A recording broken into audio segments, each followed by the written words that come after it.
Hello दोस्तों, Bihar forest guard exam का यह पहला प्रैक्टिस सेट है। आप इस प्रैक्टिस सेट को पूरा बनाइए। इसमें आपके लिए जो टारगेट है 100 में से 75 प्लस क्वेश्चन की। इससे पहले फॉरेस्ट गार्ड की एग्जाम 2019 में लिया गया था और 2019 में जो कट ऑफ गया था जनरल कैटेगरी का 73 क्वेश्चन पर सिलेक्शन हुआ था। फॉरेस्ट गार्ड का जो फाइनल रिजल्ट आया था उसमें कट ऑफ भी दिया गया था, तो 73 क्वेश्चन बनाने पर जनरल कैटेगरी का रिजल्ट हुआ था। इसमें टोटल 100 क्वेश्चन है। एग्जाम में भी टोटल 100 क्वेश्चन पूछा जाएगा। इसके लिए जो आपको समय दिया जाएगा 2 घंटा का। एग्जाम ऑफलाइन OMR सीट पर लिया जाएगा। अब यहाँ पर सब्जेक्ट वाइज क्वेश्चन देख लीजिए। मैथ से टोटल 15 क्वेश्चन पूछा जाता है और रीजनिंग से 10 क्वेश्चन, मिलाकर हो गया 25 क्वेश्चन। साइंस से हो गया 25 क्वेश्चन, बिहार जीके, इसके बाद जीके हो गया और करेंट अफेयर से मिलाकर 30 क्वेश्चन और हिंदी से मिलाकर 20 क्वेश्चन पूछा जाएगा। इस तरह से टोटल 100 क्वेश्चन पूछा जाएगा। एग्जाम में निगेटिव मार्किंग भी है, 1/3 है, यानी अगर आप 3 क्वेश्चन गलत करते हैं तो एक आपका सही क्वेश्चन कट हो जाएगा। तो इसलिए सभी क्वेश्चन को आप अटेम्प्ट नहीं कीजिएगा, जो क्वेश्चन आपको पता है वही अटेम्प्ट कीजिएगा। पहला क्वेश्चन है, किसी पारिस्थितिकी तंत्र में ऊर्जा का प्रवाह के बारे में कौन सी श्रृंखला सही है। 5 से 6 सेकंड का आपको समय लेना है।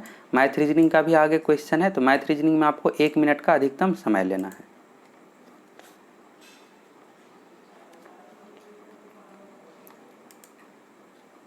इस क्वेश्चन में पूछा जा रहा है किसी पारिस्थितिकी तंत्र में ऊर्जा का प्रवाह के बारे में कौन सी श्रृंखला सही है। तो इसमें खाद्य श्रृंखला से संबंधित यह क्वेश्चन है। श्रृंखला आपको बताना है। तो सबसे पहले जो होता है उत्पादक होता है, उत्पादक के बाद उपभोक्ता और उपभोक्ता के बाद अपघटक। तो सही आंसर जो हो जाएगा इस क्वेश्चन का सी ऑप्शन। अब अगला क्वेश्चन है, निम्नलिखित युग्मों में से कौन सही सुमेलित नहीं है।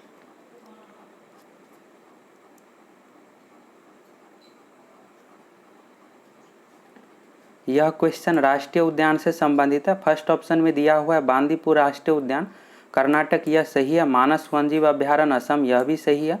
पेरियार वन्यजीव अभ्यारण्य केरल, यह भी सही है। सिमलीपाल राष्ट्रीय उद्यान जो है उड़ीसा राज्य में। मध्य प्रदेश जो दिया हुआ है यह गलत दिया हुआ है, तो सही आंसर जो हो जाएगा डी ऑप्शन। अब अगला क्वेश्चन है, 2001 से 11 के दशक में बिहार की जनसंख्या वृद्धि दर है।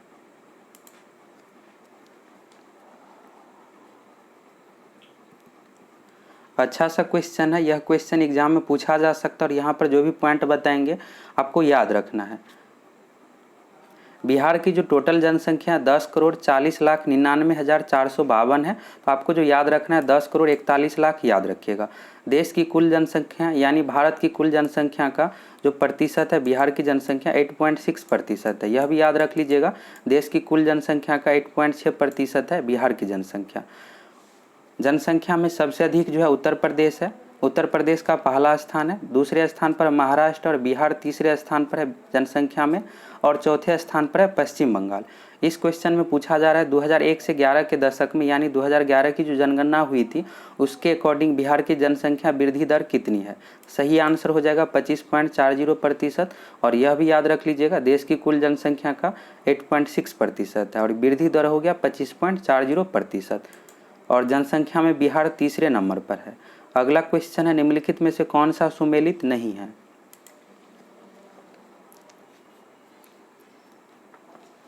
संविधान के स्रोत से संबंधित यह क्वेश्चन है। मौलिक अधिकार जो लिया गया अमेरिका से, यह सही है।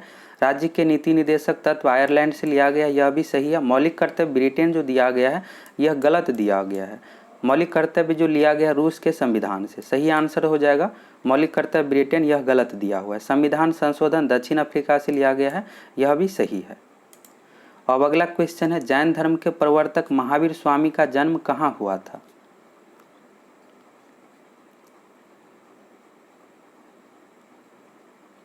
जैन धर्म के प्रवर्तक महावीर स्वामी का जो जन्म हुआ था वैशाली के पास कुंडग्राम में। इस क्वेश्चन का जो सही आंसर हो जाएगा डी ऑप्शन कुंडग्राम।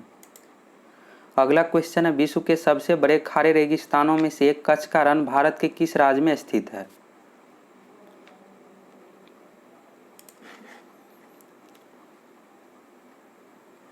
विश्व के सबसे बड़े खारे रेगिस्तानों में से कच्छ का रण जो स्थित है गुजरात में, सही आंसर हो जाएगा गुजरात। अगला क्वेश्चन है, सिजगी क्या है।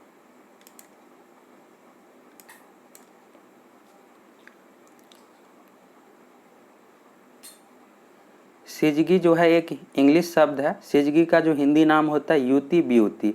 युति ब्यूति जो कहा जाता है, इस क्वेश्चन का जो सही आंसर हो जाएगा ए ऑप्शन इसका सही हो जाएगा। सूर्य, पृथ्वी तथा चंद्रमा की एक ही सीधी रेखा में स्थिति।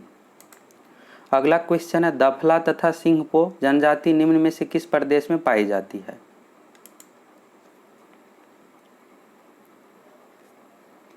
दफला तथा सिंहपो जनजाति जो पाई जाती है अरुणाचल प्रदेश राज्य में। सही आंसर जो हो जाएगा सी ऑप्शन, अरुणाचल प्रदेश। अगला क्वेश्चन है, निम्न में से किस अंग्रेज ने पहली बार भगवत गीता का अंग्रेजी में अनुवाद किया था?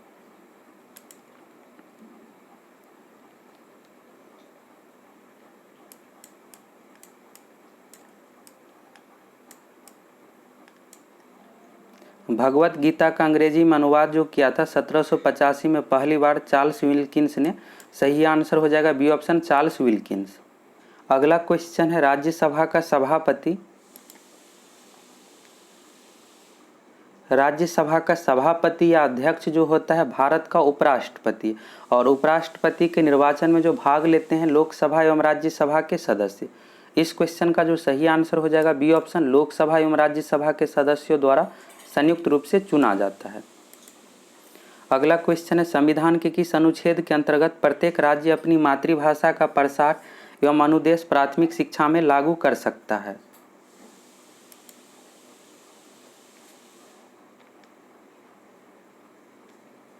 प्रत्येक राज्य मातृभाषा में प्राथमिक स्तर पर शिक्षा दे सकता है, इसका जो वर्णन है अनुच्छेद 350 का क में, यानी अनुच्छेद 350 ए हो जाएगा इसका सही आंसर। सी ऑप्शन इसका सही हो जाएगा। अनुच्छेद 351 में हिंदी भाषा का प्रोत्साहन देना इसका वर्णन है। दोनों याद रख लीजिएगा, एग्जाम में पूछा जाता है। अगला क्वेश्चन है, कालीबंगा जहाँ प्राक हड़प्पा संस्कृति के अनेक स्थल पाए गए हैं निम्नलिखित में से किस क्षेत्र में स्थित था? कालीबंगा जो स्थित था राजस्थान राज्य में। सही आंसर हो जाएगा सी ऑप्शन, राजस्थान। कालीबंगा से जो साक्ष्य प्राप्त हुआ है जोते हुए खेत का, याद रख लीजिएगा, एग्जाम में पूछा जाता है जोते हुए खेत का साक्ष्य कहाँ से मिला है, तो कालीबंगा से। अगला क्वेश्चन है, मोपला आंदोलन 1921 कहाँ हुआ था?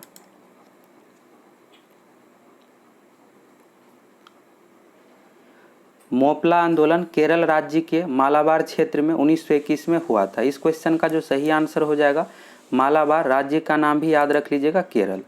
अगला क्वेश्चन है, गांधी जी किस सम्मेलन में भाग लेने के लिए लंदन गए थे? इस क्वेश्चन में गोलमेज सम्मेलन के बारे में पूछा गया है।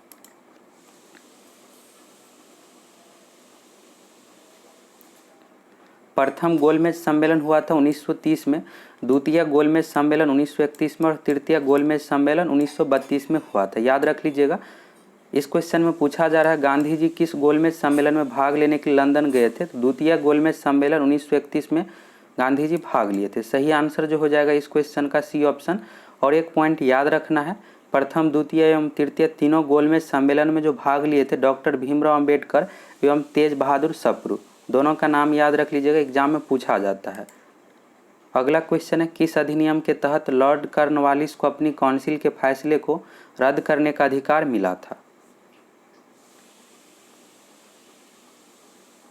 सभी ऑप्शन देख लीजिए।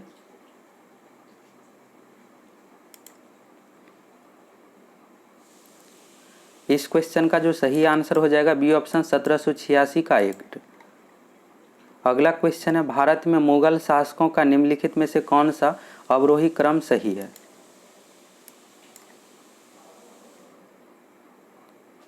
अवरोही यानी घटते क्रम में, आपको बड़ा से शुरू करना है, बड़ा से छोटा की तरफ। मुगल वंश के संस्थापक बाबर थे, बाबर ऑप्शन में दिया नहीं है। बाबर के पुत्र का नाम हुमायूं, हुमायूं के पुत्र का नाम अकबर, और अकबर के पुत्र का नाम जहांगीर, जहांगीर के पुत्र का नाम शाहजहां, शाहजहां के पुत्र का नाम औरंगजेब। अब इस तरह से आप सीरियल से मिला लीजिए। बाबर ऑप्शन में दिया नहीं है, हुमायूं दिया हुआ है, हुमायूं हो जाएगा। बी और डी में दिया हुआ है, हुमायूं के बाद हो जाएगा अकबर, अकबर के बाद जहांगीर, जहांगीर के बाद शाहजहां। सही आंसर जो हो जाएगा इस क्वेश्चन का डी ऑप्शन। अगला क्वेश्चन, अंतर्राज्यीय परिषद की स्थापना कब हुई?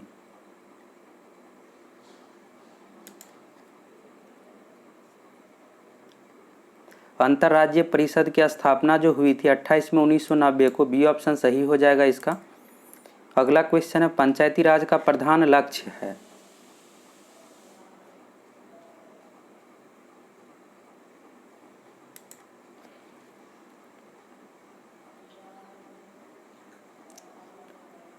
पंचायती राज्य का जो प्रधान लक्ष्य है ग्रामवासियों में शक्ति का विकेंद्रीकरण, सी ऑप्शन इसका सही हो जाएगा। अगला क्वेश्चन है भारतीय संविधान में संशोधन होता है।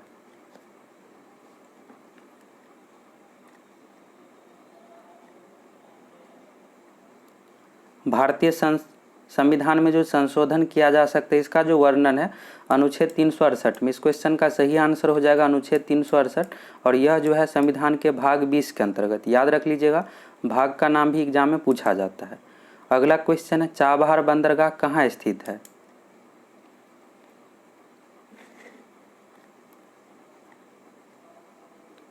चाबहार बंदरगाह जो स्थित है ईरान में, सी ऑप्शन इसका सही हो जाएगा। 2019 में पूछा गया था। हम्बनटोटा बंदरगाह कहाँ स्थित है, श्रीलंका में। पाकिस्तान में ग्वादर पोर्ट स्थित है। अगला क्वेश्चन है निम्नलिखित में से कौन सा युग्म सुमेलित है। इस क्वेश्चन में सुधार कर लीजिएगा, यहाँ पर युग्म नहीं है, सही नहीं है, आपको बताना है इसमें से कौन सा सही नहीं है। स्थानीय पवन का नाम दिया हुआ और देश का नाम दिया हुआ है। फर्स्ट ऑप्शन में दिया हुआ है चिनूक अमेरिका, यह सही है। इसके बाद फान दिया हुआ है आल्प्स पर्वत, यह भी सही है। सिरोको कनाडा जो दिया हुआ है यह गलत है। सिरोको पवन जो है इटली, इसका सही आंसर होगा, लेकिन ऑप्शन में दिया हुआ है कनाडा तो यह गलत हो जाएगा। लू भारत, तो लू सही है, भारत सही आंसर जो हो जाएगा इस क्वेश्चन का। सिरोको कनाडा जो दिया हुआ है यह गलत दिया हुआ है। सिरोको जो स्थानीय पवन है इटली का। अगला क्वेश्चन है तालचर प्रसिद्ध कोयला खान कहाँ स्थित है।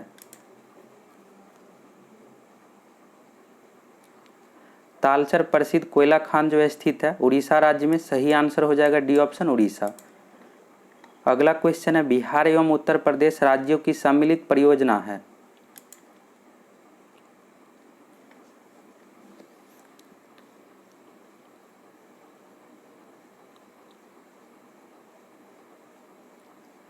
बिहार एवं उत्तर प्रदेश राज्यों की जो सम्मिलित परियोजना है, सही आंसर हो जाएगा गंडक परियोजना। इसमें नेपाल भी शामिल है, तो याद रख लीजिएगा बिहार उत्तर प्रदेश एवं नेपाल की सम्मिलित परियोजना गंडक परियोजना। अगला क्वेश्चन है व्यष्टि अर्थशास्त्र का संबंध है। व्यष्टि अर्थशास्त्र का जो इंग्लिश नाम है मैक्रो इकोनॉमिक्स यानी सूक्ष्म अर्थशास्त्र। व्यष्टि अर्थशास्त्र में व्यक्तिगत इकाई का अध्ययन करते हैं, और दूसरा होता है समष्टि अर्थशास्त्र। समष्टि अर्थशास्त्र में संपूर्ण देश की अर्थव्यवस्था का अध्ययन करते हैं। तो अब इसका आंसर क्या होगा, तो व्यष्टि अर्थशास्त्र में व्यक्तिगत इकाई का अध्ययन करते हैं यानी व्यक्तिगत रूप से संबंधित है व्यष्टि अर्थशास्त्र, और यहाँ पर जो बी ऑप्शन में दिया हुआ है संपूर्ण अर्थव्यवस्था की समझ से, समष्टि अर्थशास्त्र में संपूर्ण देश की अर्थव्यवस्था का अध्ययन करते हैं। तो इसका जो सही आंसर होगा ए ऑप्शन होगा, संपूर्ण अर्थव्यवस्था की समझ, यह जो संबंधित है समष्टि अर्थशास्त्र से। और व्यष्टि अर्थशास्त्र का जो सही आंसर हो जाएगा व्यक्तिगत आर्थिक एजेंटों की व्यवहार से। सी ऑप्शन इसका नहीं होगा, ए बी दोनों इसका सही आंसर नहीं होगा। फर्स्ट ऑप्शन इसका सही आंसर हो जाएगा। अगला क्वेश्चन है जनगणना 2011 के अनुसार बिहार का ऐसा कौन सा जिला है जिसकी जनसंख्या अनुपात में पुरुषों की अपेक्षा महिलाएं अधिक है।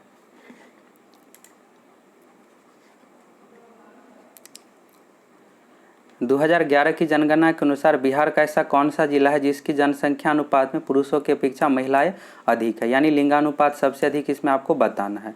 सही आंसर जो हो जाएगा इस क्वेश्चन का गोपालगंज। बिहार का एकमात्र जिला गोपालगंज है जहां पर पुरुषों की अपेक्षा महिलाओं की जनसंख्या अधिक है। गोपालगंज की जो लिंगानुपात है 1021, बाकी जितने भी बिहार की जिला है सभी का लिंगानुपात 1000 से कम है। और बिहार का ओवरऑल जो लिंगानुपात है 918 है, याद रख लीजिएगा, एग्जाम में पूछा जाता है। सबसे कम लिंगानुपात जो है मुंगेर जिला के 876 है। 3 पॉइंट यहाँ से आपको याद रखना है। बिहार का जो ओवरऑल लिंगानुपात है पूरे बिहार का 918 है। सर्वाधिक लिंगानुपात वाला जिला है गोपालगंज। गोपालगंज की लिंगानुपात जो है 1021 है। सबसे कम लिंगानुपात है मुंगेर जिला की 876 लिंगानुपात है। तीनों क्वेश्चन एग्जाम में पूछा जा सकता है यहाँ से। अब अगला क्वेश्चन है बिहार राजभाषा विभाग द्वारा दिया जाने वाला चाणक्य पुरस्कार किस क्षेत्र में दिया जाता है।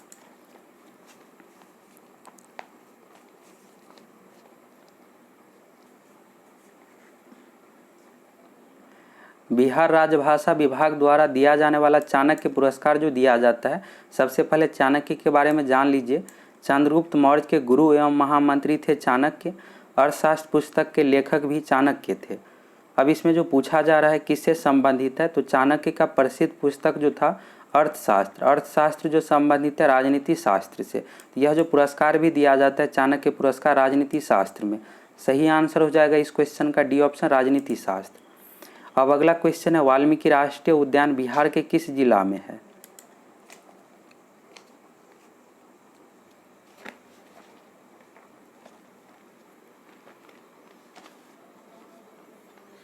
वाल्मीकि राष्ट्रीय उद्यान बिहार के पश्चिमी चंपारण जिला में है।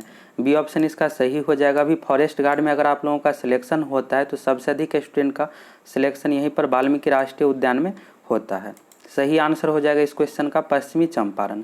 अगला क्वेश्चन है जोको विडोडो निम्न में से किस देश के राष्ट्रपति लगातार दूसरी बार निर्वाचित हुए हैं। जोको विडोडो दूसरी बार राष्ट्रपति जो बने हैं इंडोनेशिया के, सही आंसर हो जाएगा इंडोनेशिया देश के राष्ट्रपति है। अगला क्वेश्चन है एमीसेट है।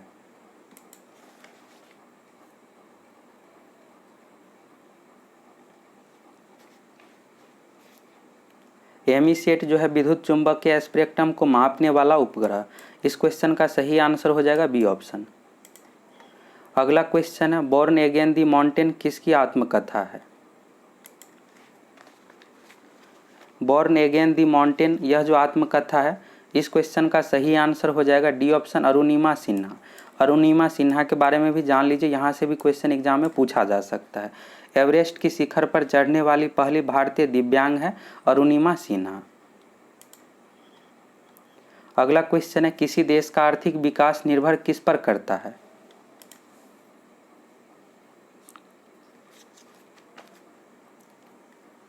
किसी देश का आर्थिक विकास जो निर्भर करता है प्राकृतिक संसाधन, पूंजी निर्माण, बाजार का कार्य। इस क्वेश्चन का सही आंसर हो जाएगा डी ऑप्शन उपर्युक्त सभी। यहाँ से जीके सेक्शन कंप्लीट हो गया। 31 में से आपका कितना क्वेश्चन सही हुआ है जीके में आपको कमेंट करके बताना है। 15 क्वेश्चन अगर आपका इसमें सही हुआ है तो तैयारी अच्छी है, क्वेश्चन सभी अच्छे लेवल के। निम्नलिखित में से कौन सा धन आयन है। इस क्वेश्चन का जो सही आंसर हो जाएगा इनमें से जो धन आयन है डी ऑप्शन इसका सही हो जाएगा अमोनियम धनायन है। अगला क्वेश्चन है पुरुष में प्राथमिक यौन अंग कौन सा होता है।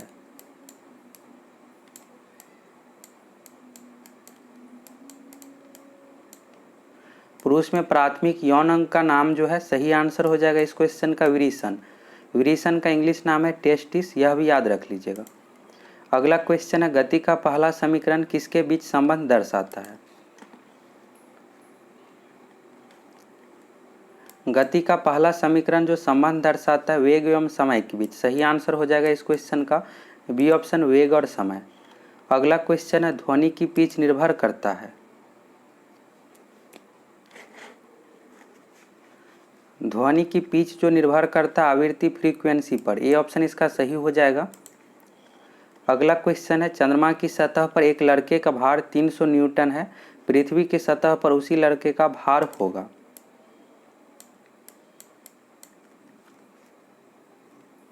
भार W बराबर जो सूत्र होता है m गुना जी।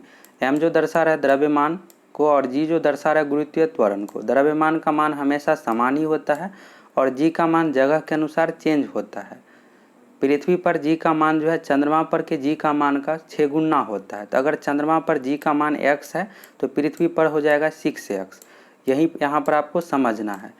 चंद्रमा की सतह पर लड़के का भार 300 न्यूटन है तो g जो है यहाँ पर अगर मान लीजिए चंद्रमा के सतह पर g का मान x है तो पृथ्वी पर हो जाएगा 6x। इसी कारण से यहाँ पर भार जो है 6 गुना हो जाएगा। 300 न्यूटन में आपको क्या करना पड़ेगा 600 गुना करना पड़ेगा। 1800 न्यूटन इसका सही आंसर हो जाएगा। डी ऑप्शन इसका सही हो जाएगा। और इस तरह से भी आप याद रख सकते हैं कि पृथ्वी पर के g का मान चंद्रमा पर g का मान 1/6 होता है। अगर पृथ्वी पर g का मान g है तो चंद्रमा पर जो हो जाता है g/6 हो जाएगा, यानी 1/6 होता है। तो यहाँ पर इसी तरह से ठीक इसका उल्टा लिए, अगर चंद्रमा की सतह पर g का मान x है, पृथ्वी के सतह पर g का मान हो जाएगा 6x। इस कारण से 300 न्यूटन में 6 से गुना होकर 1800 न्यूटन इसका आंसर हो जाएगा। अगला क्वेश्चन है सितारों में प्लाज्मा बनने का कारण है। सितारों यानी तारा में प्लाज्मा बनने का जो कारण है, प्लाज्मा पदार्थ की चतुर्थ अवस्था है और प्लाज्मा तभी संभव है उच्च तापमान अगर रहेगा। तो इसके लिए जो सबसे मेन जरूरी है प्लाज्मा के लिए उच्च तापमान। तो सही आंसर जो हो जाएगा इस क्वेश्चन का उच्च तापमान। अगला क्वेश्चन है तरल अवस्था में पाए जाने वाले अधातु है।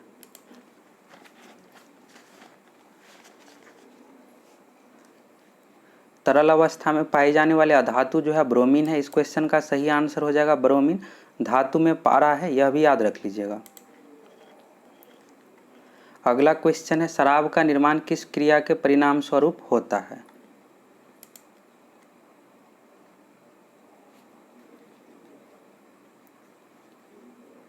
इस क्वेश्चन का जो सही आंसर हो जाएगा किण्वन। शराब के निर्माण में जो प्रयोग किया जाता है किण्वन प्रक्रिया। अगला क्वेश्चन है खाना बनाने में प्रयोग की जाने वाली गैस मुख्यतः है।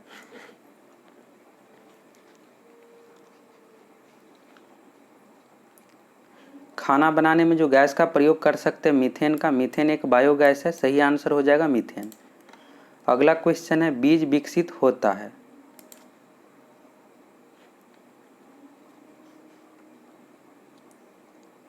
बीज जो विकसित होता है बीजांड से, सही आंसर हो जाएगा इस क्वेश्चन का बी ऑप्शन बीजांड। अगला क्वेश्चन है ग्लाइकोलाइसिस का अंतिम उत्पाद होता है।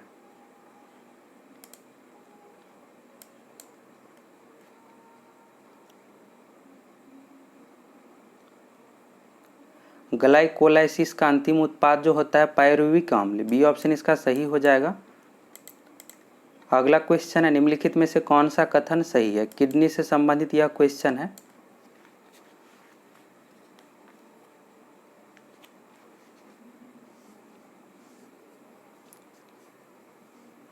किडनी का जो मुख्य रूप से काम होता है रक्त का शुद्धिकरण करना, यानी रक्त को शुद्ध करना। इस क्वेश्चन का जो सही आंसर हो जाएगा सी ऑप्शन। शरीर में सारा रक्त किडनी के माध्यम से शुद्ध होता है। अगला क्वेश्चन है साइनोकोबाल्मिन है।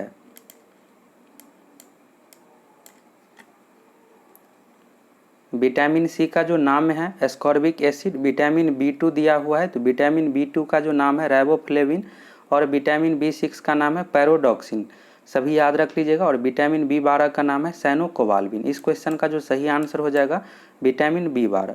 2019 में विटामिन सी का नाम पूछा गया था। अगला क्वेश्चन है जब किसी बोतल में पानी भरा जाता है उसे जमने दिया जाता है तो बोतल टूट जाती है क्योंकि। जब किसी बोतल में पानी भरते हैं और उसे जमने देते हैं तो बोतल टूट जाती है। इसका जो रीजन होता है पानी जमने पर फैलता है। पानी जमने पर बर्फ बनेगा और बर्फ का आयतन बढ़ता है, इस कारण से बोतल टूट जाती है। सही आंसर हो जाएगा फर्स्ट ऑप्शन। अगला क्वेश्चन है विद्युत धारा कैसे मात्रक है। विद्युत धारा कैसे मात्रक जो है एम्पियर है। फर्स्ट ऑप्शन इसका सही हो जाएगा। अगला क्वेश्चन है उत्प्रेरक के बारे में निम्नलिखित में से कौन सा कथन सही है। यहाँ पर कूट दिया हुआ है, सभी ऑप्शन को देख लीजिए।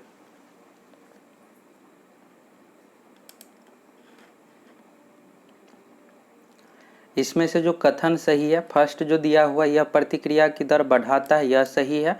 और संकरियन ऊर्जा घटाता है, तो यह दोनों सही है।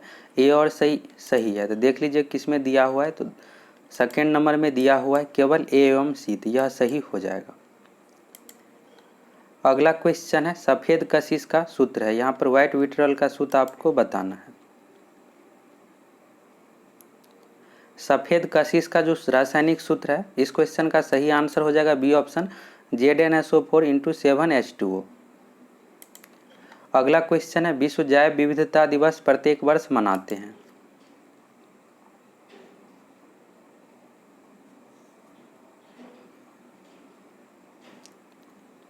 यहाँ से आपको बहुत सारे पॉइंट याद रखना है जो एग्जाम में पूछा जा सकता है। विश्व जैव विविधता दिवस प्रत्येक वर्ष मनाते हैं 22 मई को। इस क्वेश्चन का सही आंसर हो जाएगा 22 मई। 22 अप्रैल को प्रत्येक वर्ष विश्व पृथ्वी दिवस मनाते हैं। 2019 में यह क्वेश्चन पूछा गया था पृथ्वी दिवस कब मनाते हैं, तो 22 अप्रैल को। 22 मार्च को बिहार दिवस मनाते हैं और 22 मार्च को विश्व जल दिवस भी मनाते हैं। एक और पॉइंट याद रखना 21 मार्च से संबंधित। 21 मार्च को विश्व वन दिवस या विश्व वानिकी दिवस मनाते हैं। 21 मार्च को विश्व वन दिवस मनाते हैं और 16 सितंबर को विश्व ओजोन दिवस मनाते हैं। अगला क्वेश्चन है निम्नलिखित में से कौन सा कथन सही है। सभी ऑप्शन को आप देख लीजिए।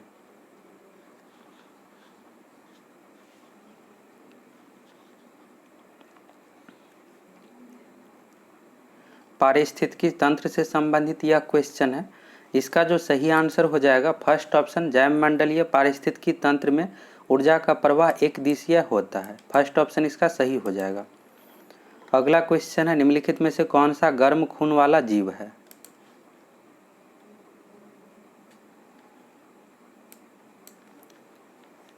गर्म खून वाला जो जीव होता है पक्षी हो गया और स्तनधारी। मगरमच्छ, छिपकली, मेढक जो है ठंडे खून वाले जीव है। इसके अलावा याद रख लीजिएगा मछली भी ठंडे खून वाले जीव है। इसका जो सही आंसर हो जाएगा तेंदुआ। तेंदुआ, बाघ, हाथी, मनुष्य, बंदर, यह सभी जो है गर्म खून वाले जीव है और पक्षी भी गर्म खून वाले जीव होते हैं। तो सही आंसर हो जाएगा तेंदुआ। अगला क्वेश्चन है, फेफड़े का पृष्ठ क्षेत्रफल बढ़ जाता है।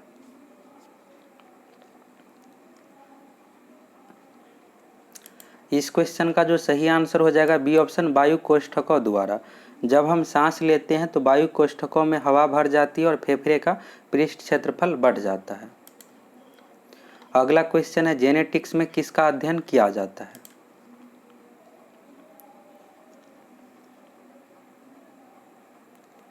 जेनेटिक्स में जो अध्ययन करते हैं अनुवांशिकता एवं गुणसूत्र का। सही आंसर हो जाएगा फर्स्ट ऑप्शन, अनुवांशिकता एवं गुणसूत्र का अध्ययन जेनेटिक्स में किया जाता है। अब अगला क्वेश्चन है आहार श्रृंखला से रिलेटेड। आहार श्रृंखला में मौजूद मेढक, टिड्डा, घास और सांप में यदि घास प्रथम पोषी स्तर पर है, तृतीय पोषी स्तर पर होगा।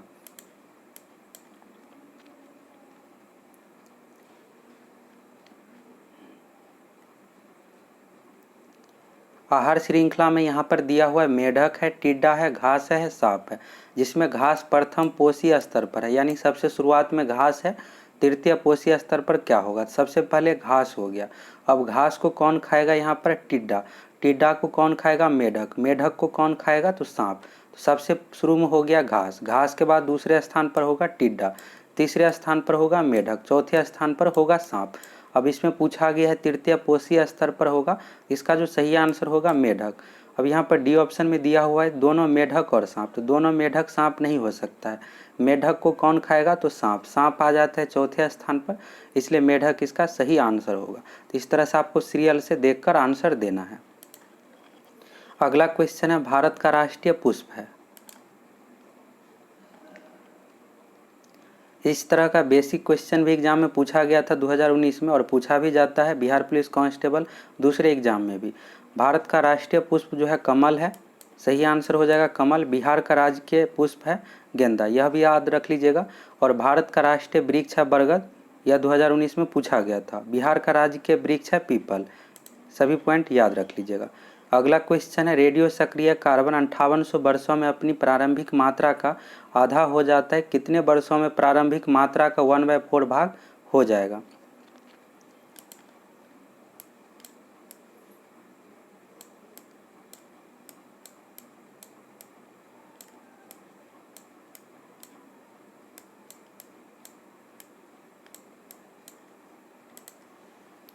चलिए इसको कैसे सॉल्व करना है इसको समझ लीजिए अच्छे से। रेडियो सक्रिय कार्बन 5800 वर्षों में अपनी प्रारंभिक मात्रा का आधा हो जाता है। यानी अगर एक है तो एक से आधा जो हो जाएगा, इसके लिए जो समय लगता है यहाँ पर 5800 वर्ष।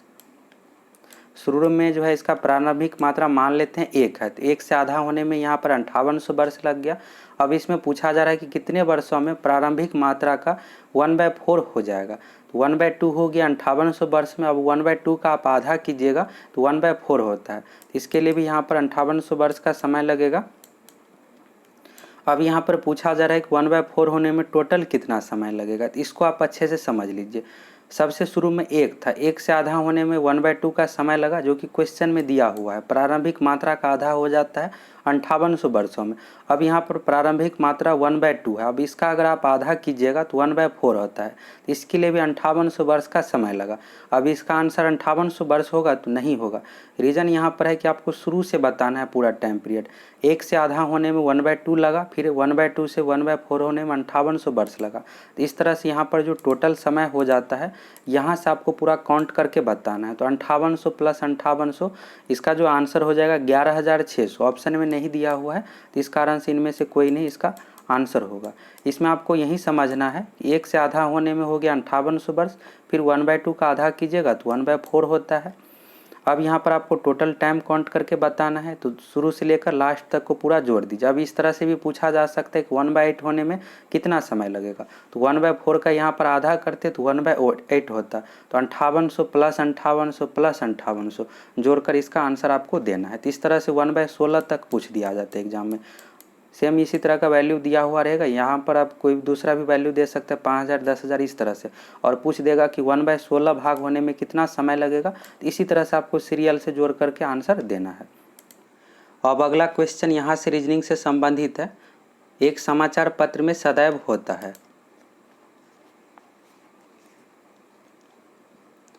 इस क्वेश्चन का जो सही आंसर हो जाएगा, एक समाचार पत्र में सदैव जो होता है समाचार होता है। अगर आप न्यूज़पेपर खरीदते हैं, अगर उसमें समाचार नहीं दिया हुआ है तो सिंपल पेपर कहलाएगा, कागज़ कहलाएगा, लेकिन समाचार पत्र नहीं कहलाएगा। तो एक समाचार पत्र में सदैव हमेशा समाचार न्यूज़ रहेगा ही, तो समाचार इसका सही आंसर हो जाएगा। अगला क्वेश्चन है, यदि 2 ऊपर की सतह पर है तो नीचे की सतह पर कौन सा अंक मिलेगा। भाषा से संबंधित क्वेश्चन है, इसको ज़रूर सॉल्व कीजिए। चलिए इसको कैसे बनाना है, तो इसको आप डायरेक्ट भी बना सकते हैं। जैसे यहाँ पर 4 3 5 का प्रयोग हुआ है, 6 1 5 का प्रयोग हुआ है। इसमें आपसे पूछा जा रहा है 2 ऊपर की सतह पर है तो नीचे की सतह पर कौन सा मिलेगा, यानी 2 के अपोजिट आपको बताना है। तो इसमें जो है सही आंसर जो हो जाएगा, यहाँ पर 5 दोनों जगह कॉमन है, तो 5 के जो अपोजिट होगा 2 होगा। या दूसरे तरीके से आप इसको रोटेशन करके भी बना सकते हैं। दोनों में 5 कॉमन है, यहाँ भी 5 कॉमन है और यहाँ भी 5 कॉमन है, तो घड़ी की दिशा में आपको रोटेट करना है। घड़ी की दिशा में अगर आप रोटेट कीजिएगा इस तरह से, तो 5 के बाद होगा 4 3, और इस पासा में यहाँ पर होगा 5 के बाद होगा 6 और 1। 4 के अपोजिट जो हो गया यहाँ पर 6 हो गया, 3 के अपोजिट हो गया 1, 5 के अपोजिट क्या होगा, तो जो बाकी बच जाता है, तो बाकी जो इसमें नहीं दिया हुआ है 2 नहीं दिया हुआ है, तो 5 के जो अपोजिट हो जाएगा 2, या फिर आप इस तरह से भी कह सकते हैं 2 के अपोजिट होगा 5। तो इस क्वेश्चन का जो सही आंसर हो जाएगा सी ऑप्शन 5। अब अगला क्वेश्चन है, नीचे दी गई श्रृंखला में कितने अंक अपने दाएं ओर के अंक से पूरी तरह विभाज्य है। इसको भी आप बनाइए, सिंपल सा ही क्वेश्चन है। इस क्वेश्चन में जो कहा जा रहा है कितने अंक अपने दाएं ओर के अंक से पूरी तरह विभाज्य, जैसे यहाँ पर 5 है, 5 के दाएं ओर का अंक जो है 6 है, तो क्या 5 6 से विभाजित है, इस तरह से आपको चेक करना है। चलिए इसको बनाते हैं। तो 5 जो है 6 से विभाजित नहीं है। अब इसके बाद आगे बढ़ेंगे, 6 जो है 3 से विभाजित है, तो एक यहाँ पर कंप्लीट हो गया। अब इसके बाद है 3 2 से विभाजित है, नहीं है। 2 4 से विभाजित है, नहीं है। यहाँ पर आपको इस तरह से चेक करना है, दाएं अंक का अंक होना चाहिए, यानी 2 4 से विभाजित है तो नहीं है। इसके बाद यहाँ पर आपको चेक करना है फिर 4 8, तो 4 जो है 8 से भी विभाजित नहीं है। इसके बाद है यहाँ पर 8 8, तो 8 8 जो है यहाँ पर 8 8 से विभाजित है, 1 से आपको लगाना है, तो यहाँ पर 1 हो गया। फिर यहाँ पर भी आपको चेक करना है, 8 और 8 से विभाजित हो जाएगा, तो इस तरह से 1 2 3 तो यहाँ पर मिल गया। अब आगे बढ़ेंगे, 8 9 से विभाजित है, नहीं है। 9 2 से विभाजित है, नहीं है। अब यहाँ पर चेक करेंगे 2 6 से विभाजित है, तो यह नहीं है।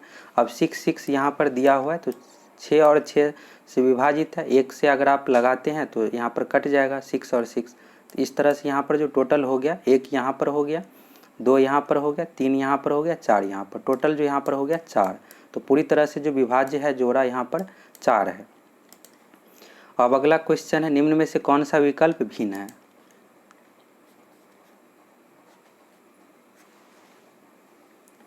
इसमें से जो भिन्न विकल्प है, चलिए एक एक करके देख लेते हैं। यहाँ पर जो पैटर्न लागू हुआ है, यहाँ पर जो लास्ट का 2 अंक है 8 और 7, 8 में 7 से गुना कीजिएगा 56 होता है, बराबर हो गया।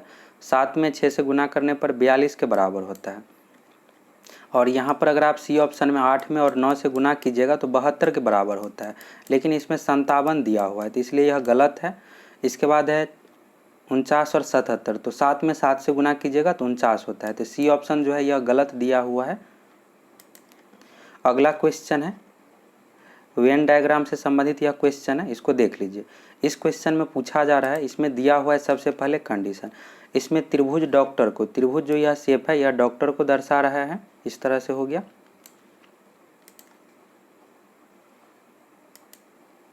इसके बाद कहा जा रहा है वृत्त खिलाड़ियों को, वृत्त जो यह शेप बना हुआ है यह खिलाड़ियों को दर्शा रहा है।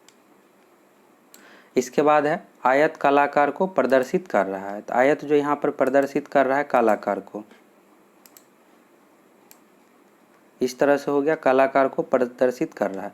अब इसमें आपसे पूछा जा रहा है कितने डॉक्टर, कलाकार एवं खिलाड़ी है। तो सबसे पहले डॉक्टर देखना है, तो डॉक्टर किसके अंतर्गत है, त्रिभुज के अंतर्गत। त्रिभुज के अंतर्गत क्या क्या मान है, 4 है, 3 है, 8 है, 17 है। इसके बाद है कलाकार, कितने डॉक्टर, कलाकार, तो कलाकार यहाँ पर किसका दर्शा रहा है, आयत को। तो आयत के अंतर्गत हो गया 30, 22, 3, 8, सब में कॉमन आना चाहिए। इसके बाद है खिलाड़ी, तो खिलाड़ी के अंतर्गत यहाँ पर हो गया वृत्त, तो वृत्त के अंतर्गत 4, 3, 22, 25 है। अब अगर आप सभी में देखिएगा यहाँ पर जो कॉमन बन रहा है 3 बन रहा है।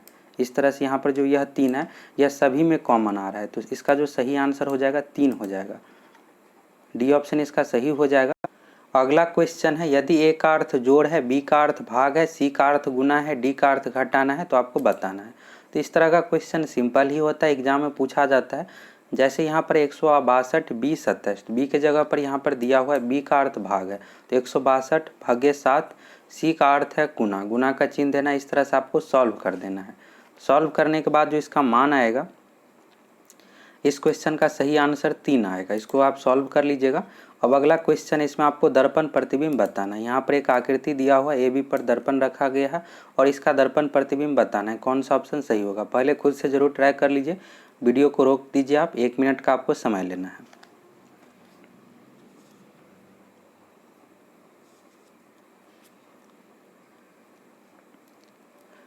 चलिए इस क्वेश्चन को सॉल्व करते हैं। तो यहाँ पर जो दर्पण रखा है ए बी पर, और दर्पण के प्रतिबिंब में रूल होता है जो दर्पण के नज़दीक होता है उसका संबंध भी नज़दीक के साथ होता है। तो यह जो पार्ट है दर्पण के नज़दीक के तरफ है।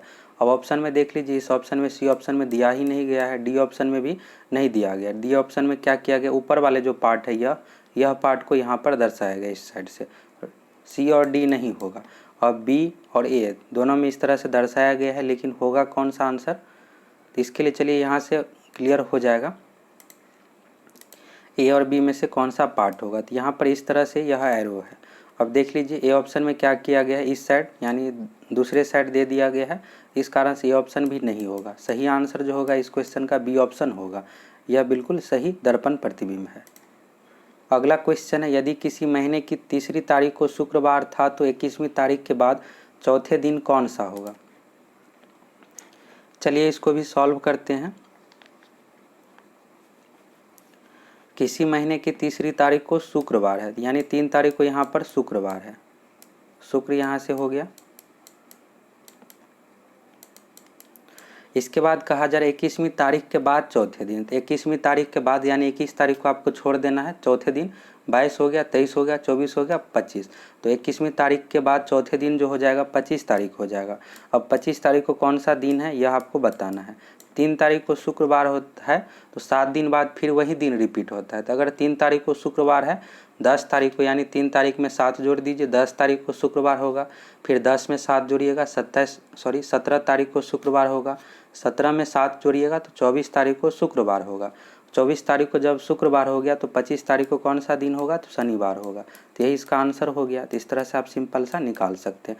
सिर्फ आपको यह याद रखना है कि 7 दिन बाद वही दिन रिपीट होता है। तो सही आंसर जो हो जाएगा शनिवार। और इसमें आपको कन्फ्यूज नहीं होना, जैसे 2 तारीख को अगर कोई दिन दिया हुआ है तो 7 दिन बाद यानी 2 में सीधा 7 जोड़ दीजिए, 9 तारीख को वही दिन हो जाएगा।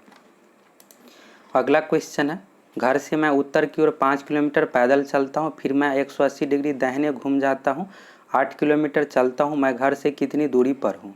चलिए यहाँ पर सॉल्व कर लेते हैं इस क्वेश्चन को, आप खुद से ज़रूर ट्राई कर लीजिए। घर से मैं उत्तर की ओर 5 किलोमीटर पैदल चलता हूँ, मान लेते हैं कि यहाँ पर घर है। अब घर से 5 किलोमीटर उत्तर की दिशा में, उत्तर दिशा जो होता है ऊपर की तरफ होता है और दक्षिण होता है नीचे की तरफ, इस साइड हो गया दक्षिण, पूर्व होता है इस तरफ और पश्चिम होता है इस तरफ। चलिए उत्तर की ओर 5 किलोमीटर पैदल चलता हूँ, तो उत्तर की ओर अगर 5 किलोमीटर पैदल चल रहा है तो इस तरह से 5 किलोमीटर ऊपर हो गया। अब इसमें कहा जा रहा है फिर मैं 180 डिग्री दाहिने घूम जाता हूँ, तो यहाँ पर आने के बाद जो दाहिना साइड होगा यह साइड होगा दाहिना।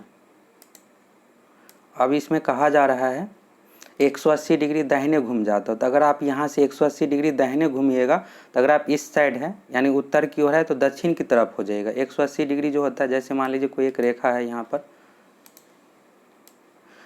इस तरह से कोई लाइन है, अगर आप यहाँ से रोटेट होते हैं 180 डिग्री तो यानी ठीक आप इसके अपोजिट डायरेक्शन में आ जाइएगा, इस तरफ आ जाइएगा। तो यही कंसेप्ट यहाँ पर भी आपको लागू करना है। तो 180 डिग्री दाहिने घूम जाता हूँ तो 8 किलोमीटर चलता हूँ। तो यहाँ पर इस साइड है तो अब कौन सा डायरेक्शन हो जाएगा, इस तरफ हो जाएगा। अब 5 किलोमीटर ऊपर की तरफ, यहाँ से लेकर यहाँ तक 5 किलोमीटर ऊपर की तरफ चले थे। अब कहाँ क्या कहा जा रहा है, फिर मैं 180 डिग्री दाहिने घूम जाता हूँ और 8 किलोमीटर चलता हूँ। तो अब 8 किलोमीटर चल रहा है तो यहाँ से चलने के बाद 8 किलोमीटर जो है इस तरफ दक्षिण तरफ हो जाएगा। यह पूरा डिस्टेंस हो गया यहाँ से लेकर यहाँ तक 8 किलोमीटर। अब कहा जा रहा है कि मैं घर से कितनी दूरी पर हूँ। तो घर जो था यहाँ पर घर था और ऊपर वाला पार्ट हो गया 5 किलोमीटर, तो नीचे जो हो जाएगा 3 किलोमीटर हो जाएगा। 3 किलोमीटर यहाँ से निकल गया कि 3 किलोमीटर हो गया, लेकिन डायरेक्शन कौन सा होगा, तो ऊपर है उत्तर दिशा तो नीचे हो जाएगा दक्षिण, तो 3 किलोमीटर दक्षिण हो जाएगा इसका आंसर। समझ में नहीं आया होगा तो वीडियो को पीछे करके आप देख लीजिएगा, समझ में आपको आ जाएगा। अगला क्वेश्चन है, यदि 10 अंकों की कोई संख्या यहाँ पर संख्या दिया हुआ है 88 से विभाज्य है तो 5x + 5y का मान आपको बताना है। यहाँ पर xy का मान दिया हुआ है और यह टोटल जो संख्या 10 अंकों की संख्या है। तो यहाँ से आपको xy का मान पता लगाना है और फिर 5x + 5y का मान आपको बताना है। इसके लिए कैसे बनाना है, तो यहाँ पर 88 से विभाज्य है तो सबसे पहले आपको क्या करना पड़ेगा, 88 का यहाँ से फैक्टर कर दीजिए। 88 का फैक्टर कीजिएगा तो 11 × 8 होता है। तो यहाँ से हमें यह पता चला है कि यह जो संख्या है 11 से विभाज्य है और 8 से भी विभाज्य है। 8 से विभाज्यता का नियम होता है इकाई दहाई सैकड़ा के स्थान पर जो भी अंक दिया हुआ है 8 से विभाज्य होना चाहिए। तो इकाई दहाई सैकड़ा के स्थान पर जो है इस तरह से है 8y2 है। अब 8 से विभाज्य होना चाहिए तो इस तरह से मान आपको एक एक करके देखना है। तो y का मान 1 रखिएगा तो 812 होता है। 8 से विभाज्य नहीं है पूरी तरह से, 2 रखिएगा 822 होता है, 3 रखने पर 832 होता है। अगर आप 832 को 3 से विभाज्य कीजिएगा तो पूरी तरह से विभाज्य हो जाएगा। इसके बाद 7 भी रखने पर 872 भी 8 से विभाज्य होता है। और 3 और 7 में से कौन सा होगा, तो यह जो हमें पता चलेगा 11 की विभाज्यता के नियम से। सबसे पहले हम यहाँ पर 3 रख कर देखेंगे, 832 यहाँ पर रख करके देखेंगे और x का मान निकालेंगे। x का मान कैसे निकालेंगे, तो 11 का विभाज्यता का नियम होता है कि सम स्थान के अंकों का योग और विषम स्थान के अंकों का योग का अंतर जो है 0 आना चाहिए या फिर जो भी अंक आएगा वह 11 से विभाज्य होना चाहिए। तो इस तरह से चेक करना पड़ेगा आपको। तो यहाँ से हमें y का मान तो पता चल गया कि 3 होगा, ठीक है। यहाँ से y का मान 3 यहाँ पर होगा, 7 रखने पर यह संतुष्ट नहीं होता है तो y का मान 3 होगा। और x को अगर आप सॉल्व कीजिएगा फिर पूरा, तो x का मान जो इसमें आ जाएगा, x का मान आएगा 5। अब यहाँ पर y और x का मान आ गया, 5x + 5y का मान निकालना है। तो 5 में 5 से गुना कीजिएगा 25 होगा और 5 में 3 से गुना करने पर 15, 25 और 15 हो गया 40। तो सही आंसर हो जाएगा इस क्वेश्चन का 40। दोस्तों बोलने में प्रॉब्लम हो रहा है, इस कारण से वीडियो को बार बार रोक करके बना रहे हैं, आप लोग एडजस्ट कर लीजिएगा। चलिए अगला क्वेश्चन दिया हुआ है, यदि त्रिभुज ABC में BC की लंबाई AB की लंबाई के दुगुने से 3 सेंटीमीटर कम है, AC की लंबाई AB की लंबाई से 9 सेंटीमीटर अधिक है, त्रिभुज की परिमिति 34 सेंटीमीटर है, तो त्रिभुज की सबसे छोटी भुजा की लंबाई है। चलिए इस क्वेश्चन को कैसे बनाना है, तो मान लेते हैं कि ABC इस तरह से त्रिभुज है कोई। अब इसमें कहा जा रहा है यदि त्रिभुज ABC में BC की लंबाई, इस तरह से इसका नंबरिंग कर देते हैं, A हो गया ऊपर में, B हो गया और C हो गया यहाँ पर। यदि त्रिभुज ABC में BC की लंबाई AB की लंबाई से दुगुने से 3 सेंटीमीटर कम है, AC की लंबाई AB की लंबाई से 9 सेंटीमीटर अधिक है। यहाँ पर जो कंपेयर किया जा रहा है AB से कंपेयर किया जा रहा है, तो AB को हम मान लेते हैं x, AB हो गया x। अब यहाँ पर कहा जा रहा है BC की लंबाई, यानी यह जो भुजा है BC की लंबाई AB की लंबाई के दुगुने से, तो AB की लंबाई के दुगुने यानी x है तो 2x हो गया, दुगुने से 3 सेंटीमीटर कम है, 3 कम कर दिए। अब कहा जा रहा है AC की लंबाई AB की लंबाई से 9 सेंटीमीटर अधिक है। AC का लंबाई AB की लंबाई, AB है x की लंबाई से 9 सेंटीमीटर अधिक है। अब दिया हुआ है त्रिभुज की परिमिति 34 सेंटीमीटर है, तो त्रिभुज की सबसे छोटी भुजा की लंबाई होगी, यह आपको बताना है। तो कैसे निकालना है, त्रिभुज की परिमिति होता है तीनों भुजाओं का योग, तीनों भुजाओं का योग कर दीजिए, 34 के बराबर रख दीजिए, x का मान आ जाएगा। तो कैसे जोड़ेंगे, x 2x - 3x + 9 सभी को जोड़िएगा, तो इसका जो मान आएगा x और 2x को जोड़ने पर 3x हो गया, फिर x को जोड़िएगा 4x हो गया, -3 + 9 हो जाएगा +6, 4x + 6 बराबर होगा 34। तो 4x का मान हो जाएगा 28, x का मान जो आ जाएगा 7 आ जाएगा। अब आंसर क्या होगा, सबसे छोटी भुजा की लंबाई इसमें पूछा जा रहा है, सबसे छोटी भुजा जो हो जाएगी 7। अब यहाँ पर कितना मान आ जाएगा, यहाँ पर 7 हो गया और यह जो आएगा 7 दूना 14 में से 3 का 11 और यह हो गया 16। तो इस तरह से 7 इसका आंसर हो जाएगा। समझ में अगर आपको नहीं आया होगा तो वीडियो को पीछा करके देख लीजिएगा, क्लियर समझ में आ जाएगा। अगला क्वेश्चन है, एक संख्या के 3/4 का 2/5 यदि 174 हो तो संख्या क्या है। मान लेते हैं संख्या x है, एक संख्या के 3/4 का 3/4 का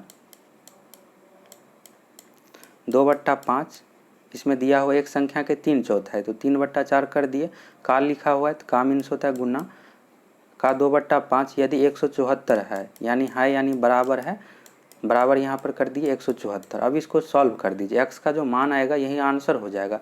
x का मान जो इसमें प्राप्त होगा सॉल्व करने के बाद 580 प्राप्त होगा। इसका सही आंसर हो जाएगा डी, इनमें से कोई नहीं। अगला क्वेश्चन है, यदि x स्टार y बराबर 3x + 2y हो तो 2 स्टार 3 + 3 स्टार 4 बराबर क्या होगा। सिंपल सा क्वेश्चन है, यहाँ पर एक फॉर्मेट दिया हुआ है, x स्टार y का मान है 3x + 2 है, तो इस तरह से यहाँ पर पूरा मान दिया हो, इसका मान आपको निकालना है। इसमें आपको कुछ नहीं करना है, x की जगह पर 2 रख देना है। सबसे पहले क्या कीजिए, 2 स्टार 3 का मान निकालिए, जो भी मान आएगा प्लस का चिन्ह है जोड़ देना है 3 स्टार 4 के मान से। 2 स्टार 3 है तो x की जगह पर 2 रख दीजिए, y की जगह पर 3। अब यहाँ पर फॉर्मेट क्या है, 3x + 2 है, यानी 3 में 2 से गुना होगा और 2y में 3 से गुना होगा, 2 गुना 3। तो 2 स्टार 3 का मान जो यहाँ पर प्राप्त होगा 12 प्राप्त होगा और 3 स्टार 4 का मान इस तरह से सॉल्व करने पर 17 प्राप्त होगा। प्लस का चिन्ह है तो 12 + 17 को जोड़िएगा 29 आ जाएगा। तो इस तरह से आपको बना लेना है, 29 इसका सही आंसर हो जाएगा। अगला क्वेश्चन है, 2 सिक्कों को एक साथ उछालने पर कम से कम एक चित्त आने की प्रायिकता क्या होगी।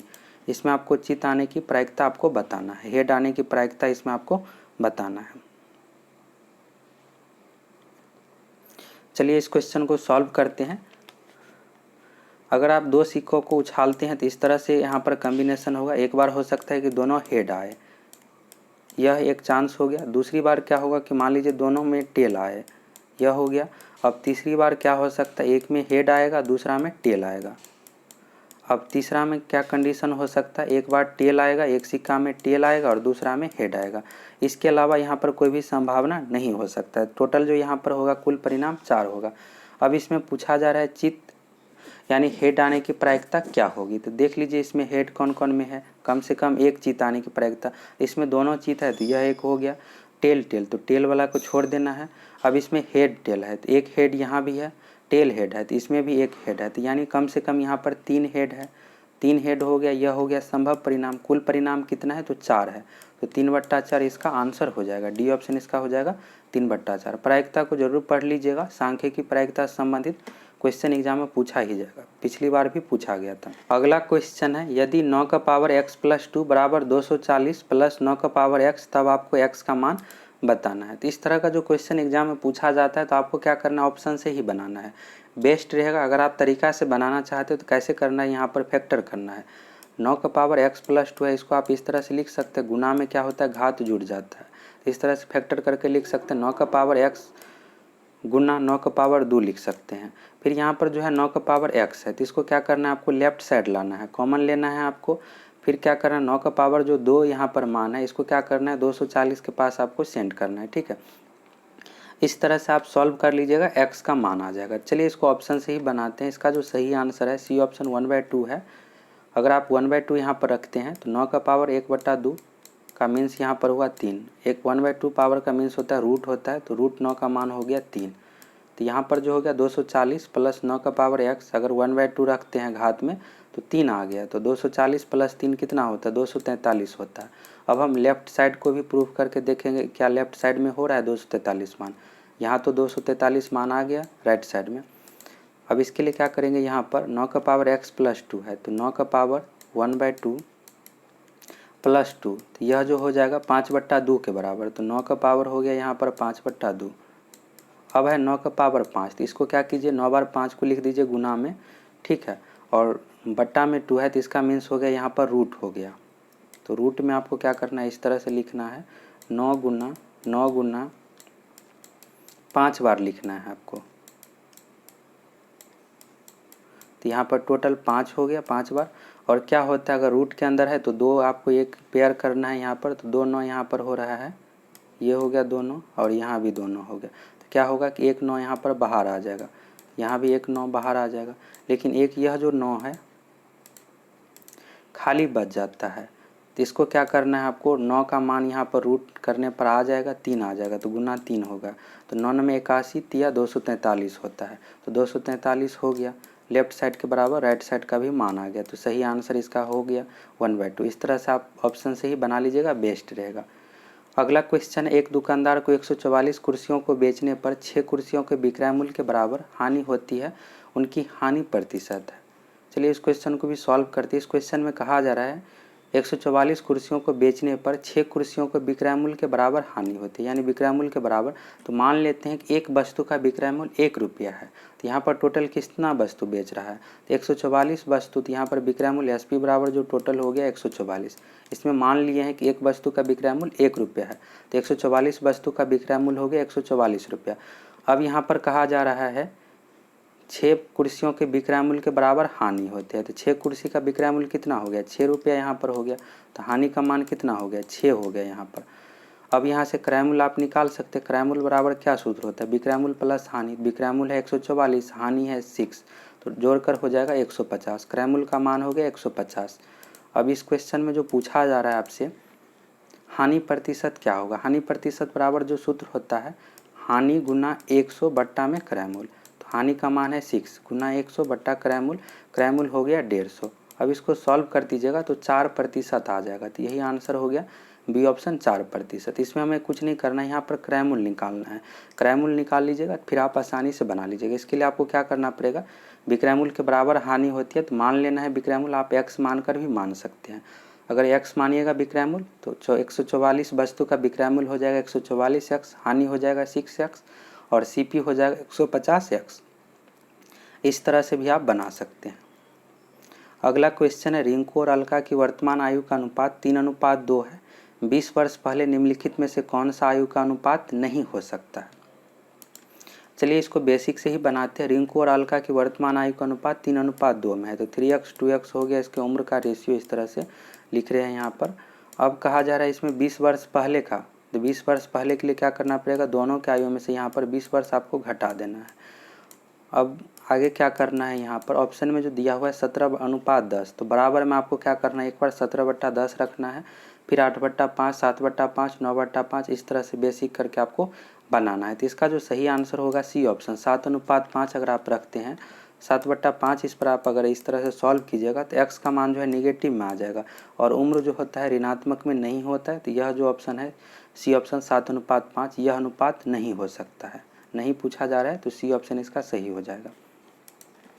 अगला क्वेश्चन है यहाँ पर ग्राफ से संबंधित। अब क्वेश्चन शुरू होता है। 6 क्वेश्चन एग्जाम में ग्राफ से पूछा जाएगा, 3 क्वेश्चन पाई चार्ट से रहेगा, बाकी 3 क्वेश्चन दंड आलेख बार ग्राफ इस तरह से पूछा जा सकता है। चलिए क्वेश्चन यहाँ पर दिया हुआ निर्देश, निम्नलिखित पाई चार्ट का अध्ययन करें, उसके आधार पर प्रश्नों का उत्तर दें। टेलीग्राम से आप क्वेश्चन को डाउनलोड कर लीजिएगा, 100 क्वेश्चन का PDF टेलीग्राम पर उपलब्ध है, डाउनलोड कर लीजिएगा आप।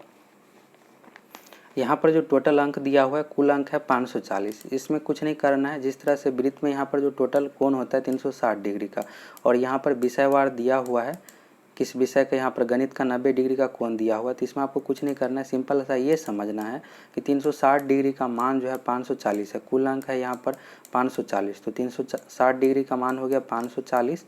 अब अगर आपसे गणित का पूछा जाएगा तो 90 डिग्री का मान निकाल देना, यानी 90 यूनिट का मान निकाल लेना है, सिंपल सा। अंग्रेजी का पूछा जाएगा 68 यूनिट का मान निकाल दीजिएगा, विज्ञान का पूछेगा 70 यूनिट का मान निकाल दीजिएगा, और कुछ नहीं करना है, सिंपल सा ही क्वेश्चन होता है। अब यहाँ पर जो क्वेश्चन में पूछा जा रहा है, विद्यार्थियों द्वारा गणित विषय में प्राप्त अंक है, तो यहाँ पर आइएगा चार्ट में, विद्यार्थियों द्वारा गणित में जो है यहाँ पर कोण जो है 90 डिग्री का कोण है, तो 360 का मान हो गया 540, तो 90 का मान कितना होगा, एक एक नियम से आपको निकाल लेना है। 360 का मान हो गया 540, तो 90 का मान जो हो जाएगा, 90 का मान होगा 540 बट्टा 360 गुना 90। अब इसको जो आप सॉल्व कीजिएगा तो सॉल्व करने पर जो मान आएगा, 360 को 90 से काटिएगा 4 हो जाएगा, 540 को 4 से भाग दीजिएगा तो 135 आ जाएगा।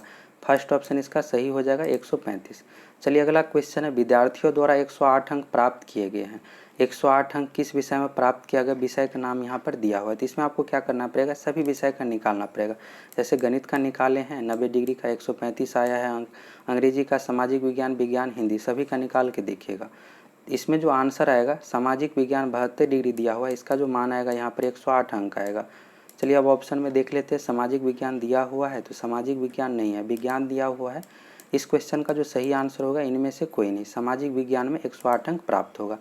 अगला है औसत प्राप्तांक कितना है, औसत प्राप्तांक बताना है। तो औसत निकालने के लिए क्या करना पड़ता है, सभी विषय का अंक को आपको जोड़ देना है। तो सभी विषय का अंक का योग यहाँ पर दिया ही है, 540 सभी विषय में अंक है। और टोटल विषय की संख्या कितनी है, तो विषय की संख्या जोड़ लीजिए, गणित 1 हो गया, अंग्रेजी 2, सामाजिक विज्ञान 3, विज्ञान 4 और हिंदी 5। तो टोटल विषय की संख्या 5 है। 540 में 5 से भाग दे देना, यही इसका आंसर हो जाएगा।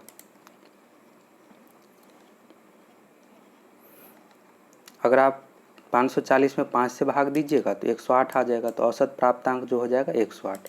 चलिए यहाँ से क्लियर समझ में आ गया होगा अब आप लोगों को। अब चलिए दंड आलेख बार ग्राफ दिया हुआ है, इसको चलिए सॉल्व करते हैं। प्रश्न 77 से 79 तक है। दिया गया दंड आलेख 6 वर्षों के दौरान 2 स्कूलों में विद्यार्थियों की संख्या को दर्शाता है। यहाँ पर स्कूल का चार्ट है, यहाँ पर निर्देश में दिया हुआ स्कूल ए, स्कूल बी। स्कूल ए का जो है यहाँ पर कलर पूरा गाढ़ा है और स्कूल ए बी का है हल्का सा कलर। तो स्कूल ए जो यह गाढ़ा वाला कलर है स्कूल ए को दर्शा रहा है, और यह जो पार्ट है हल्का वाला यह स्कूल बी को दर्शा रहा है। और यहाँ पर ईयर दिया हुआ है और यहाँ पर मान दिया हुआ है। अब चलिए क्वेश्चन देख लीजिए, 6 वर्षों की अवधि के दौरान स्कूल ए के विद्यार्थियों की औसत संख्या कितनी है।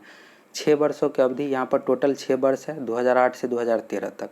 अवधि के दौरान स्कूल ए के विद्यार्थियों की औसत संख्या कितनी है। तो औसत निकालने के लिए क्या करना पड़ेगा, सभी वर्ष का यहाँ पर जो है विद्यार्थियों की संख्या आपको जोड़ना है और वर्ष की संख्या टोटल 6 है तो उससे भाग दे देना है।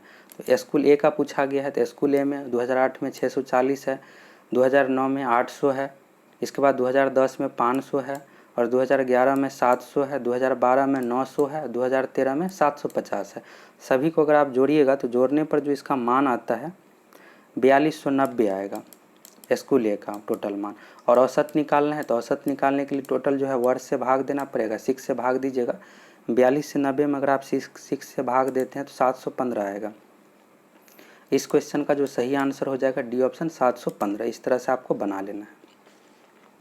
अब आगे है, एक साथ सभी वर्षों के लिए स्कूल ए और स्कूल बी के कुल विद्यार्थियों की संख्या का अनुपात कितना। अनुपात निकालना है तो इसके लिए क्या करना पड़ेगा, एक साथ सभी वर्ष यानी सभी 6 वर्ष का 2008 से आगे तक का जितना भी स्कूल ए का अलग से जोड़ लेना है, स्कूल बी का अलग से जोड़ लेना है और दोनों को भाग दे देना है। स्कूल ए को अभी जोड़े थे, स्कूल ए को पूरा जोड़े थे 640, 800, 500, 700, 900 और 750। तो मान कितना आया था, 4290 प्राप्त हुआ था। और स्कूल बी का अगर आप जोड़िएगा, स्कूल बी में जैसे यहाँ पर 550 है, 820 है, 600 है, 750 है, 500 है, 480 है, जोड़ने पर जो मान आ जाएगा इसका 3700 आ जाएगा। अनुपात निकालना है तो स्कूल ए स्कूल बी का, तो यहाँ पर भाग दे दीजिएगा तो यही रेशियो हो गया। तो 4290 को अगर आप 3700 से भाग दीजिएगा तो 429/370 आएगा। इसका जो सही आंसर हो जाएगा फर्स्ट ऑप्शन 429/370 या 429/370, यह सही है। बी को अगर आप जोड़िएगा, बी के कुल विद्यार्थियों की संख्या 3700 होगा और एक में कुल विद्यार्थियों की संख्या 4290। अब अगला है, किस वर्ष में दोनों स्कूलों के विद्यार्थियों की संख्या का निरपेक्ष अंतर सबसे कम है। निरपेक्ष अंतर सबसे कम है किस वर्ष में, यह आपको देखना है। चलिए सबसे पहले चार्ट देख लीजिए, स्कूल ए और स्कूल बी का गैप यहाँ पर देखना है 640, 550। यहाँ पर जो गैप है 90 का गैप है। यहाँ पर देख लीजिए मात्र 20 का गैप है। सबसे जो कम गैप है 2009 में, बाकी सब में आपको 20 से ज़्यादा का गैप मिलेगा। 2009 इसका आंसर हो जाएगा, इसमें सबसे कम गैप है। तो पूछा जा रहा था इस क्वेश्चन में, किस वर्ष में दोनों स्कूलों के विद्यार्थियों की संख्या का निरपेक्ष अंतर सबसे कम है। तो यह 2009 में, मात्र 20 का यहाँ पर गैप है। अगर आपको अभी भी क्लियर समझ में नहीं आया होगा तो वीडियो को पीछे करके देख लीजिएगा। और थोड़ा सा बोलने में दिक्कत हो रहा है इस कारण से और आप लोगों को क्लियर समझा नहीं पा रहे हैं, आप लोग एडजस्ट कर लीजिएगा। अगला क्वेश्चन है, नदी से 100 मीटर दूर स्थित मीनार का उन्नयन कोण 45 डिग्री है, मीनार की ऊंचाई कितनी होगी। क्वेश्चन में कहा जा रहा है नदी से 100 मीटर दूर स्थित, मान लेते हैं कि यहाँ पर कोई भी नदी है, ठीक है, नदी इस तरह से बह रही है, नदी का यहाँ पर 2 किनारा हो गया।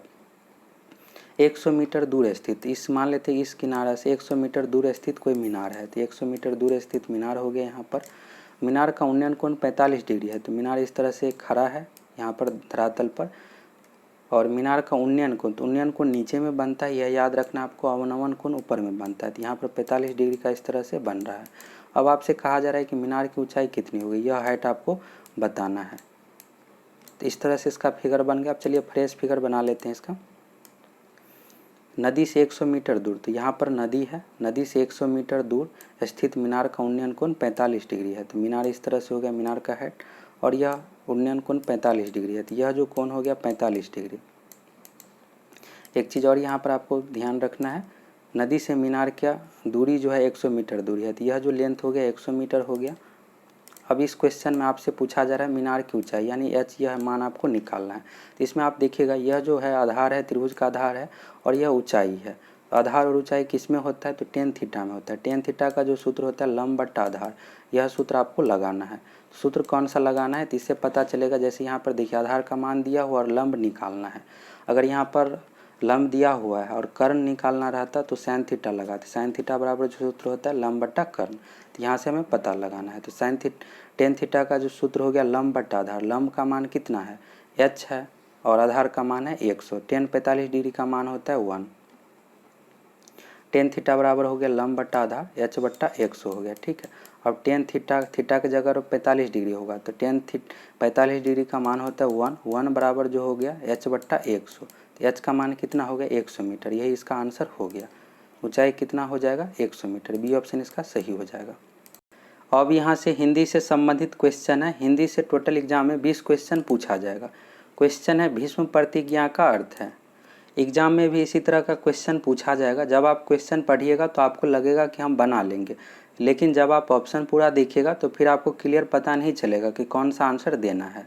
तो एग्जाम में भी इसी तरह का क्वेश्चन पूछा जाता है। बिहार पुलिस कांस्टेबल एग्जाम में पूछा गया था भागीरथ प्रयत्न का अर्थ है। जितने भी क्वेश्चन पूछे जाते हैं सभी लुसेंट समान हिंदी के बुक से पूछे जाते हैं। तो हम आप लोगों को भी इसी तरह का क्वेश्चन शामिल करेंगे जिस तरह से एग्जाम में पूछा जाता है। अधिक से अधिक आप लोगों को प्रैक्टिस सेट से क्वेश्चन क्लियर हो जाएगा, और हिंदी का क्लास भी आप लोगों को मिलेगा। पर्यायवाची शब्द हो गया, मुहावरा, लोकोक्ति का स्पेशल क्लास मिलेगा, और इन्हीं से एग्जाम में क्वेश्चन पूछा जाएगा। तो भीष्म प्रतिज्ञा का अर्थ जो होता है कठोर प्रतिज्ञा भी होता है, लेकिन ऑप्शन के अकॉर्डिंग आपको आंसर देना है। तो इसका जो सही आंसर हो जाएगा दृढ़ प्रतिज्ञा हो जाएगा। सबसे सटीक जो इसमें ऑप्शन है दृढ़ प्रतिज्ञा है। अगला क्वेश्चन है नौकर का पर्यायवाची शब्द है। नौकर का जो पर्यायवाची शब्द है अनुचर है, ये ऑप्शन इसका सही हो जाएगा। अगला क्वेश्चन है निम्न में से कौन सा सर्वनाम का भेद नहीं है।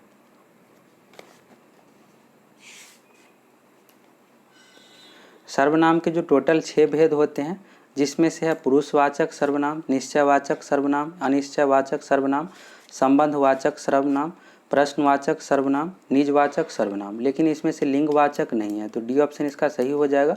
लिंगवाचक सर्वनाम का भेद नहीं है। टोटल भेद की संख्या 6 है, यह भी याद रख लीजिएगा। अगला क्वेश्चन है दंतीय ध्वनि का चयन कीजिए। दंतीय ध्वनि यानी दांत से जो उच्चारण स्थान है यह आपको बताना है। इस क्वेश्चन का जो सही आंसर हो जाएगा सी ऑप्शन, ध जो है दंतीय ध्वनि है, दंत से उच्चारण स्थान है। अगला क्वेश्चन है पर्यावरण का संधि विच्छेद है। पर्यावरण शब्द का जो संधि विच्छेद है परिज और आवरण, बी ऑप्शन इसका सही हो जाएगा।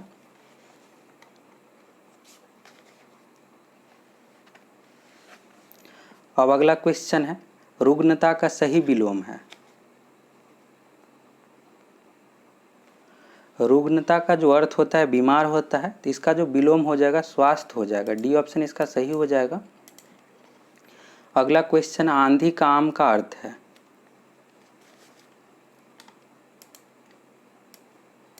एग्जाम में भी आपको बिल्कुल इसी तरह का यूनिक शब्द देखने को मिलेगा। आंधी का आम का जो सही अर्थ है इसमें सही आंसर हो जाएगा बहुत सस्ती वस्तु। डी ऑप्शन इसका सही हो जाएगा। अगला क्वेश्चन है संधि और समास में क्या समानता है।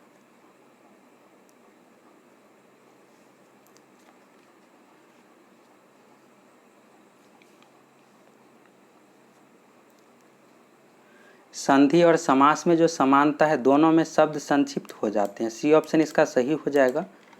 अगला क्वेश्चन है किसी शब्द के पूर्व भाग में जुड़कर जो नया शब्द बनता है उसे क्या कहते हैं।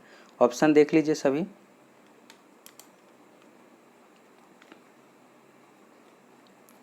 किसी शब्द के पूर्व भाग में यानी शुरू में जुड़कर जो नया शब्द बनाता है उसको उपसर्ग कहा जाता है और लास्ट में अंत में जो जुड़ता है उसको प्रत्यय कहा जाता है। तो डी ऑप्शन इसका सही हो जाएगा, उपसर्ग।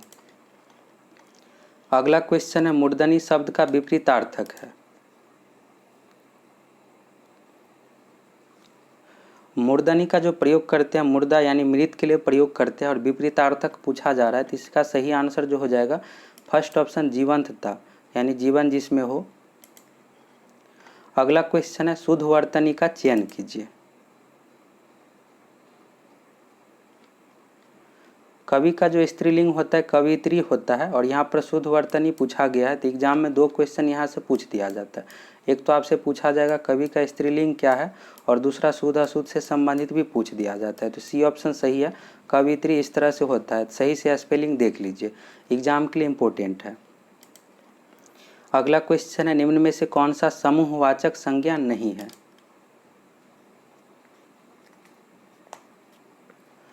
टीम हो गया तो टीम में बहुत सारे मेंबर होते हैं, यह समूहवाचक है। पुलिस भी है। इसके बाद परिवार हो गया तो परिवार में भी बहुत सारे लोग होते हैं। लेकिन नदी जो है नदी जातिवाचक संज्ञा है। डी ऑप्शन इसका सही हो जाएगा, यह समूहवाचक संज्ञा नहीं है। अगर आप संज्ञा का वीडियो नहीं देखें तो बिहार पुलिस एग्जाम के समय अपलोड किए थे, उसको देख लीजिएगा, आपको क्लियर समझ में आ जाएगा कैसे पहचाना जाता है। अगला क्वेश्चन है देशभक्ति में कौन सा समास है। अब अगर इस तरह का समास पूछा जाता है तो फिर आपको दिक्कत होगा। अब इसको आपको कैसे करना है तो यहाँ पर आपको विग्रह करके चेक करना है। देशभक्ति का यहाँ पर जो अर्थ है देश के लिए भक्ति। अब अगर इस तरह से कोई भी कारक चिन्ह आता है, जैसे यहाँ पर के लिए कारक चिन्ह है, तो कोई भी कारक चिन्ह अगर आएगा तो आपको तत्पुरुष में आंसर देना है। अब एग्जाम में कई बार इस तरह से भी पूछ लिया जाता है। तत्पुरुष के भी भेद होते हैं, जैसे कर्ता तत्पुरुष, कर्म तत्पुरुष, करण तत्पुरुष, इस तरह से। तो कारक चिन्ह के अनुसार आपको फिर पता करना है। तो देश के लिए भक्ति यह जो है तत्पुरुष का उदाहरण है। इस तरह से आपको विग्रह करके चेक कर लेना है। अगला क्वेश्चन है जिसका इलाज ना हो सके।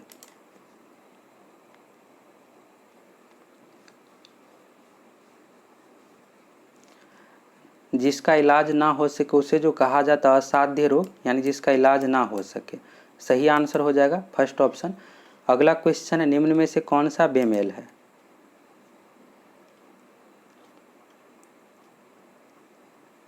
फर्स्ट ऑप्शन में दिया हुआ है सुमन, सेकंड में है कुसुम और यहाँ पर डी ऑप्शन में पुष्प। तो यह पुष्प का ही नाम है, लेकिन सी ऑप्शन में जो दिया हुआ है चमन, यह बेमेल है।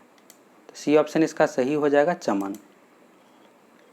अगला क्वेश्चन है हमारा देश धीरे धीरे आत्मनिर्भरता की ओर बढ़ रहा है। खाली स्थान में क्या होगा यह आपको बताना है।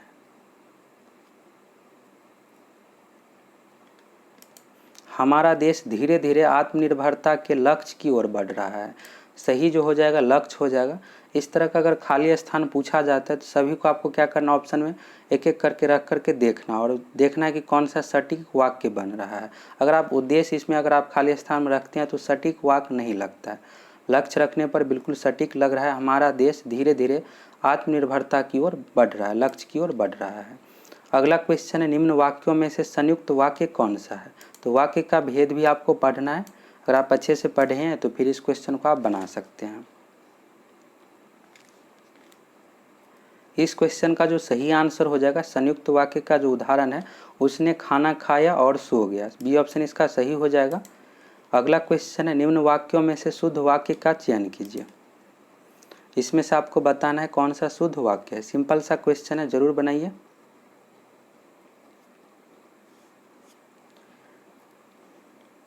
फर्स्ट ऑप्शन में दिया हुआ है भैंस का ताकतवर दूध होता है। यहाँ पर ताकतवर दूध यहाँ पर क्लियर नहीं हो पा रहा है।